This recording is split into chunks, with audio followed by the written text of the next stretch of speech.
아멘. 오늘 아침에 우리가 불렀던 204장 찬송, 우리 찬송을 보면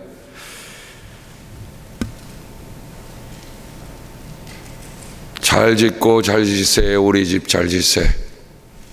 인생의 집은 두 번 짓지 않습니다. 단 한 번 짓는 겁니다. 여러분, 인생에 단 한 번의 기회가 있다고 한다면 우리가 어떻게 살 것입니까? 여러분이 만약 집을 짓는 사람이라고 하면 이 집을 짓는데 단 한 번의 기회가 있다. 그러면 우리는 어떻게 그 집을 짓겠습니까? 저는 오늘 신명기 11장의 말씀을 보면서 그 말씀 속에 나타난 형용사들에게 눈을 돌려봤습니다. 형용사라는 것은 말을 꾸미는 말인데 단지 꾸미는 말이 아닙니다. 왜냐하면 그 형용사가 들어감으로 해서 그 앞에 나타난 동사들을 더욱더 분명하게 해준다고 하는 말입니다. 11장 1절을 보십시다.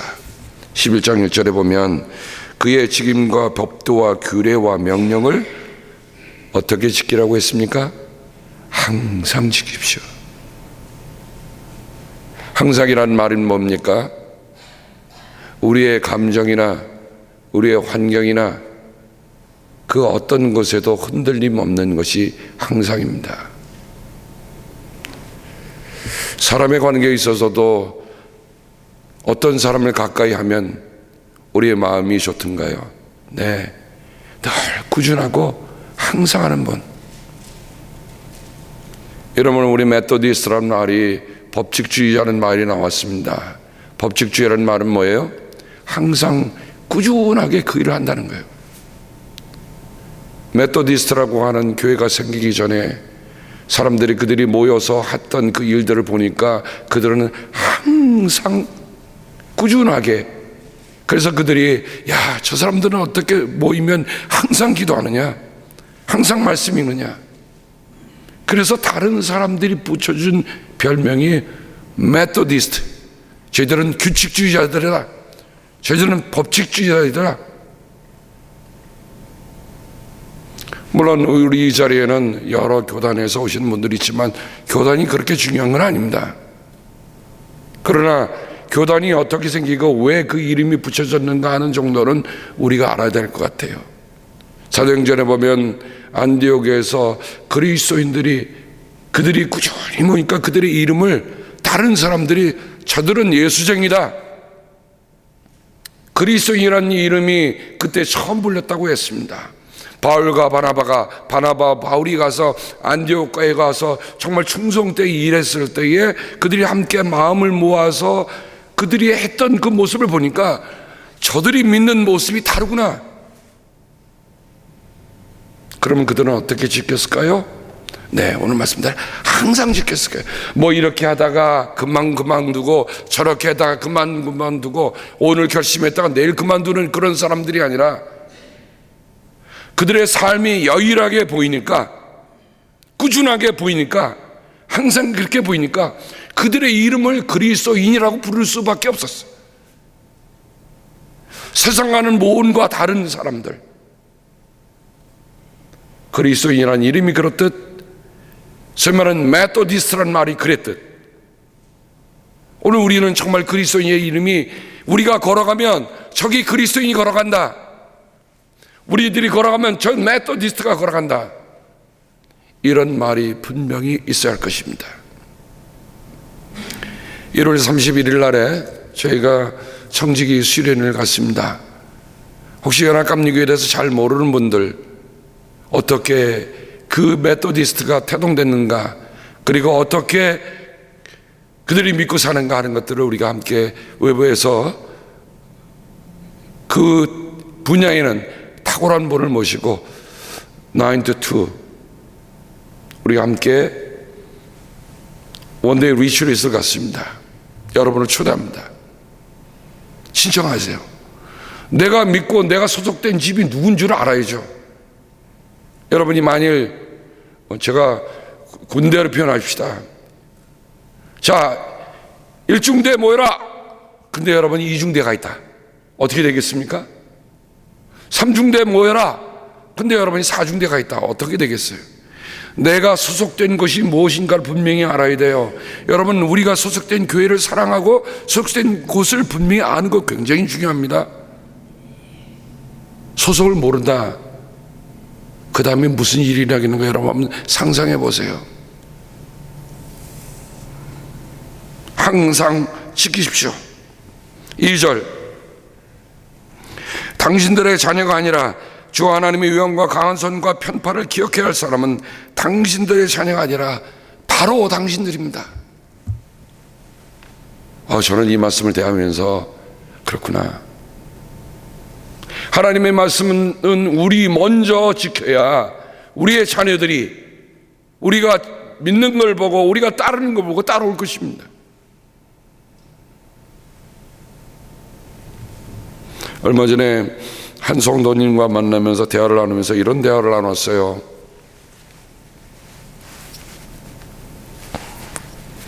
목사님, 자녀 때문에 불갑을 자녀들을 다른 교회로 가야겠습니다.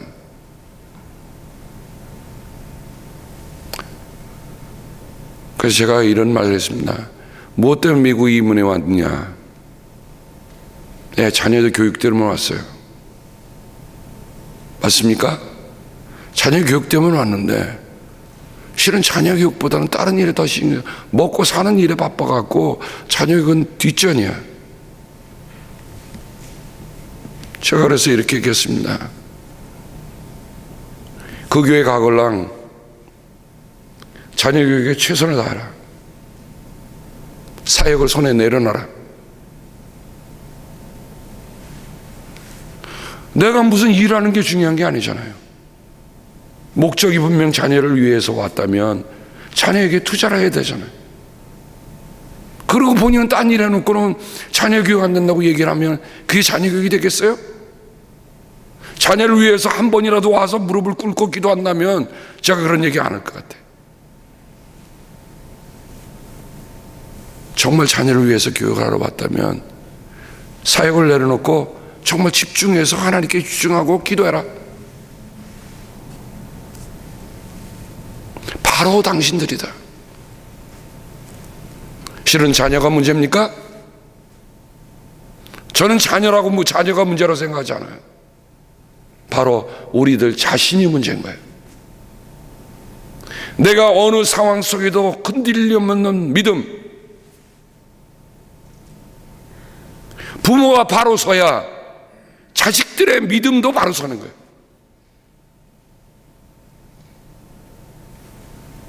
어저께 제가 한 분을 만나게 됐는데 오랜만에 만난 성도입니다. 한 교회를 25년 섬겼어요. 근데 아직도 집사님이에요. 그런데 그 부인은 남편을 나는 소원이 하나 있습니다. 그런데 뭐냐면 나는 장로님의 부인이 되는 게 소원입니다. 제가 그래서 칭찬해 줬어요. 그런데 그 집사님이 저한테 그러는 거예요. 목사님, 제가 올해 결심했습니다. 제가 술을 끊었습니다.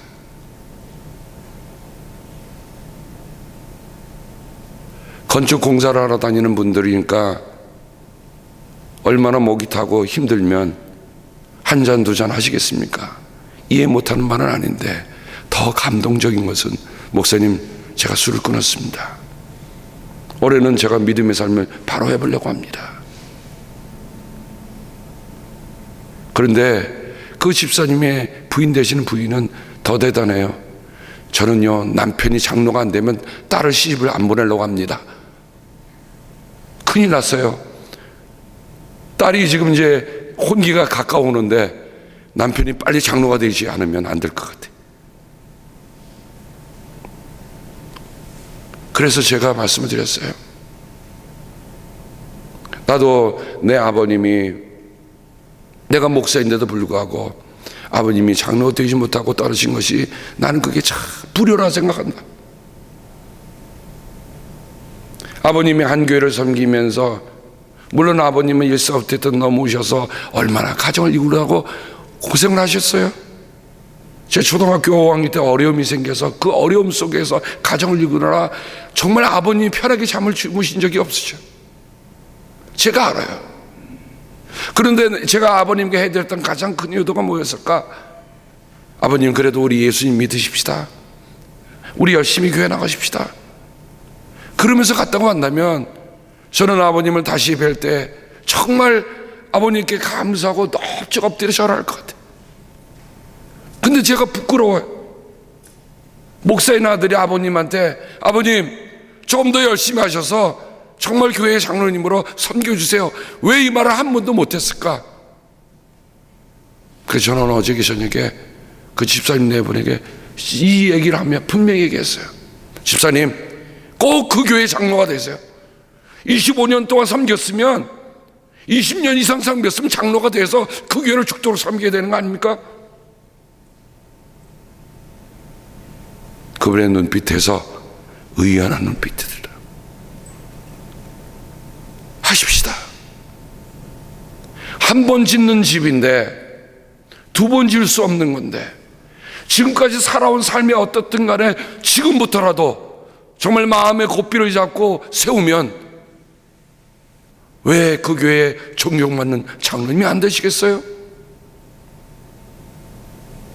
장로가 된다는 말은 뭡니까? 장로의 부인이 된다는 말은 뭡니까? 내가 믿음의 사이를 보겠다는 말 아니에요? 세상의 어떤 것보다도 정말 믿음의 사이를 보겠다는 그 마음이 안 있는 거 아닙니까? 아직 혼계에 둔 우리 사랑하는 자녀를 둔 여러분들에게 축복합니다. 여러분, 믿음의 사위, 믿음의 며느리를 보시기를 주님이라고 축복합니다. 믿음이 바로 서지면 그 집은 바로 세워질 수 있어. 바로 당신들입니다.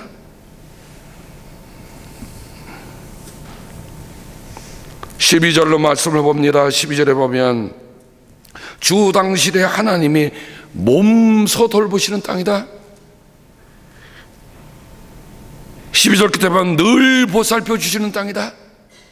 제가 말씀드린데 그 단어에 여러분이 동그라미를 쳐놓으세요. 지금 여러분이 그냥 지나갈지 몰라도 여러분이 다시 한번 읽어 표시해 놓으면, 아, 그때 하나님께서 우리를 어떻게 했는데 몸소 돌보신다는 겁니까? 여러분, 하나님이 뭐가 불편하셔서 몸소 하시겠어요? 그만큼 우리를 사랑하신다는 말이에요. 모세는 알았어요. 하나님의 백성을 이끌으시기 위해서 하셨던 모습은 다른 천사를 보내거나 다른 대리를 모는 게 아니라 하나님이 몸소 우리를 사랑하신다는 그 사랑, 보살펴 주시는데 우리가 항상 지키는 것을 끝나는 게 아니에요. 여러분 기억하세요. 항상 지키는 사람이야말로 늘 보살펴 주시는 하나님의 사랑을 할 수 있는가. 내 마음이 변덕 같고 내 마음이 죽을 듯 끓으니까 하나님이 늘 보살펴 주시는 그 사랑에 대해서 의심을 갖게 되는 겁니다.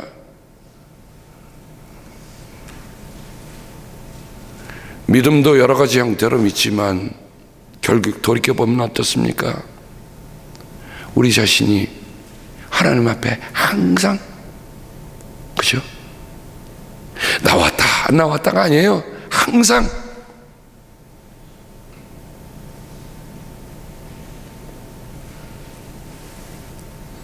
(13절) 그 명령들을 착실히 듣고 착실히 하세요. 이 착실한 말 보니까 성실이라 성심으로라도 말로 표현했습니다. 공동모여는 귀담아 듣는다고 했어요. 그런데 이건 세 번역이 더 나은 것 같아요. 그의 명령들을 착실히 듣고, 우리가 마음 깊은 곳으로 하나님을 향해서 하나님 주신 말씀을 듣고자 하는 마음, 듣는데 그냥 헛으로 듣는 게 아니에요. 착실히 듣는다. 그런데 이 13절의 이 단어가 22절에도 이용되어집니다. 넘어가 보죠. 22절. 이 명령을, 이 모든 명령을 정성껏 지키며, 같은 어원을 두고 있는 말입니다. 착실히, 정성껏. 우리가 지을 집, 우리가 살 집을 어떻게 하라고요? 찬송에 보면 잘 짓고 잘 짓세, 우리 집 잘 짓세. 저는 번역을 참 잘해놨습니다. 우리가 모든 일을 잘했다 그러면 잘했다 그러잖아요. 그렇죠? 잘 짓고 잘 짓고 잘 짓세. 우리 남은 생이 얼마인지 모르겠습니다. 근데 저는 제가 10년 후의 모습을 그려봅니다. 10년 후에 어떤 일이 일어날 것인가? 나는 그때 어떤 사람으로 설 것이냐? 묻습니다. 왜냐하면 10년을 내다보고 20년을 내다보고 내 인생의 끝을 내다보며 내가 설계하고 계획하고 하는 일들을 하나님께 드리면서 내가 그 뜻을 따라 잘 짓고 잘 지면 어떤 일이 일어나겠는가?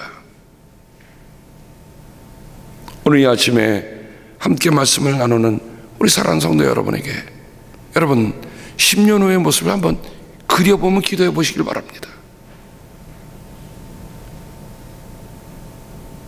앞으로의 10년이 내 삶을 어떻게 바꿔놓을 것인가? 내가 지금까지 살아온 삶도 감사하지만 앞으로 내 삶이 10년이 남았다고 한다면 그 10년 남은 동안에 내가 무엇을 할 것이냐?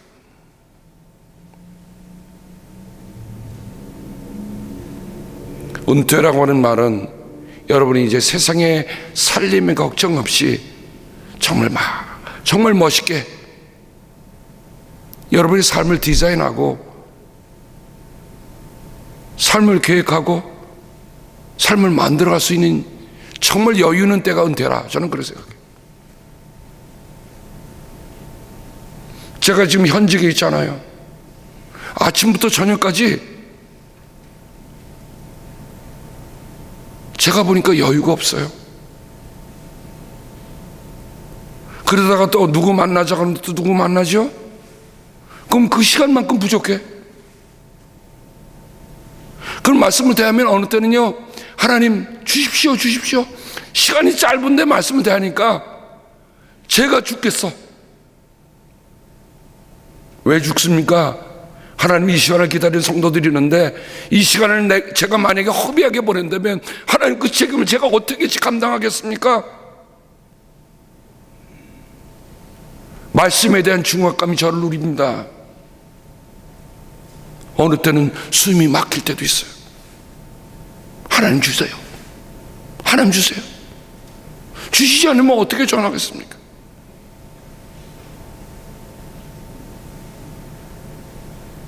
누가 써주는 연설문 갖고 하는 연설 아니잖아요. 차라리 대통령이 되면 편하겠어? 연설집에 아는 비서한테 써갖고 읽으면 되잖아요. 몇 번 읽어갖고 능숙하게 읽으면 되잖아요. 하나님 말씀은 그게 아니더라. 오늘 지금 이 시간에 하나님이 우리에게 주시는 말씀을 내가 사모하지 않고 내가 구하지 않고 어떻게 나누겠습니까?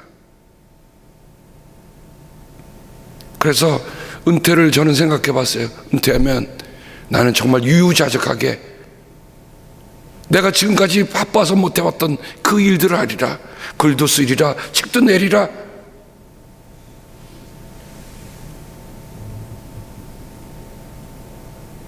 사랑하는 성도 여러분, 앞으로 10년입니다. 10년 안에 제가 이런 생각도 해봤어요. 전 장로님 90세 생신에 제가 축하 설교를 드릴 때 정말 멋진 설교를 할 수 있도록 기도해 주시기 바랍니다. 그런 꿈도 생기더라고요. 야, 전 장로님이 작년에 80대셨을 때 정말 평신도 대표로 이렇게 섬기셨는데 평신도 대표로 안 했다고 끝난 거 아니잖아요. 앞으로 10년에 90세 생신 때 이제 9년 남았네요. 9년 때 제가 우리 전 장로님을 위해서 시편 90편을 들고 설 때 어떤 말씀을 할까? 저는 기대감이 생기더라고요.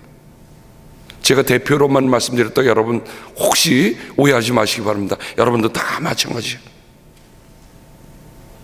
여러분이 80대든 여러분이 70대든 여러분이 90대든 그때 제가 10년 동안 우리 사랑하는 장로님과 함께 믿음의 여정을, 믿음의 동행을 해보면서 저는 장로님의 삶에서 이런 것을 보았습니다.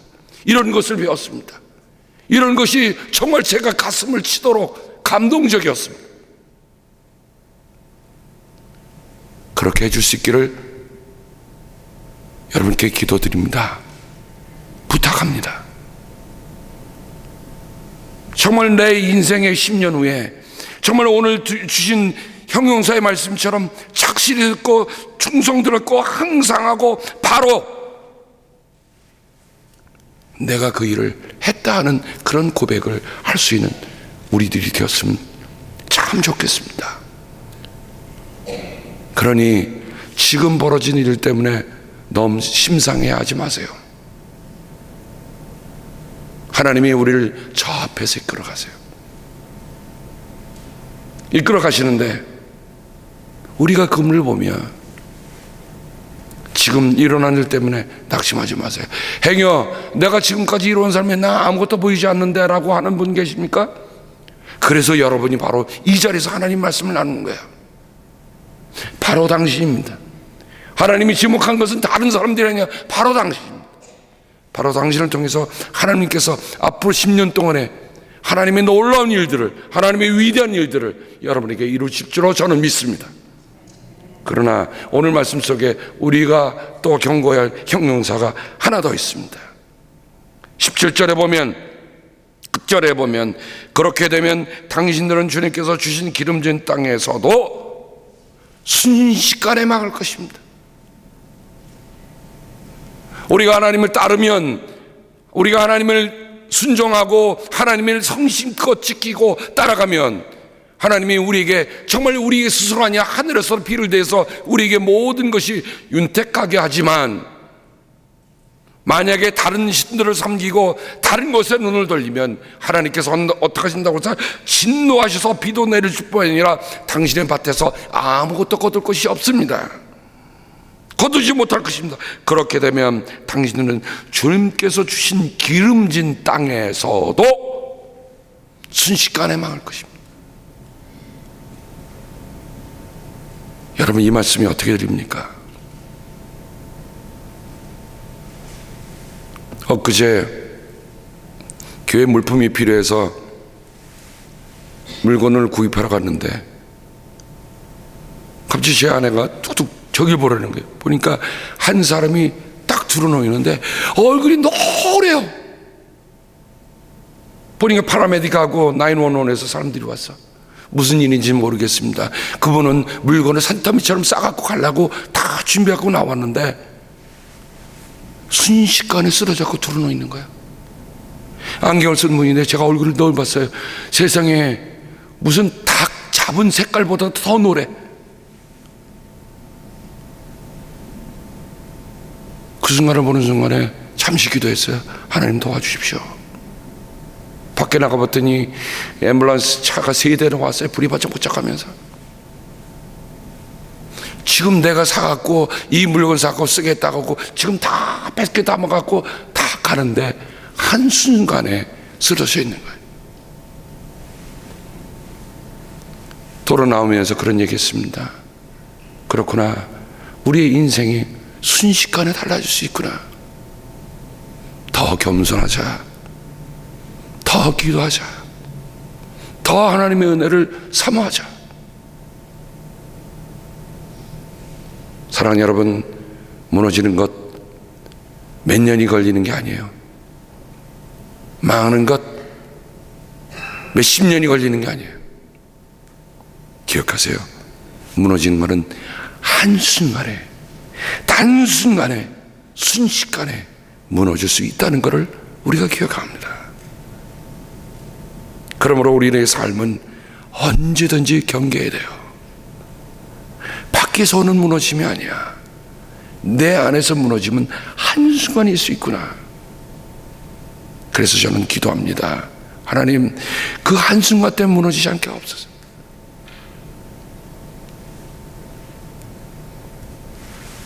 오늘 말씀해 보면 끝부분에 이렇게 되고 있습니다. 26절. 보십시오, 내가 오늘 당신들 앞에서 복과 저주를 내놓습니다. 이하 내리면서 29절에 보면 그리심산에는 축복을 선포하고 에발산에서는 저주를 선포하십시오. 두 높이 솟은 봉우리입니다. 이런 말씀에 깨달음이 왔습니다. 왜 산에서 선포하느냐? 모든 사람이 다 알아들으라는 얘기예요.